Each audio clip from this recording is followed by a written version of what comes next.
when you cross a border in the European Union by train, everything gets harder. Timetables are less good, it's harder to get tickets, the trains are less reliable, they run less regularly. And these are all of the problems that I want to show in this project.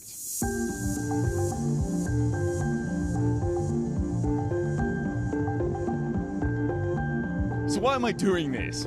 I need this. I'm politically committed to traveling in as green a way as possible, and I live in Berlin and I work Europe-wide.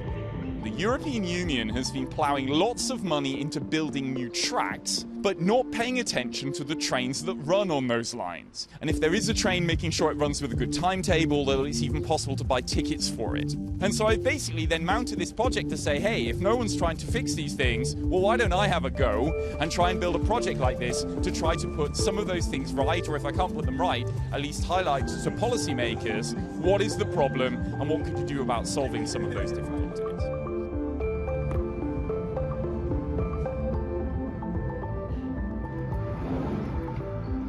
For example, at the border between Hungary and Croatia, there's an absurd situation where the train arrives at the border station 1 minute after the train departs on the other side. So basically, you could run a good cross-border service, but you can't do so due to lack of timetable coordination. So the European Union has to be more proactive about caring about all of these different aspects of how to manage to make cross-border passenger rail work better, not just the tracks. The biggest challenge has been so far in the Baltic states, where between Latvia and Lithuania, and then from Lithuania to Poland, passenger trains don't really run in those places and don't cross borders.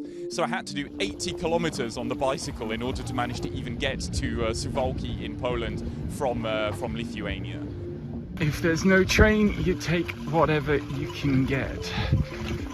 What is really important is you have to make a cross-border service that people can rely on. They can build it into their everyday lives. It can't be the case that the first thing that gets cut the moment there is a disruption is the international train, which is what has happened at many borders.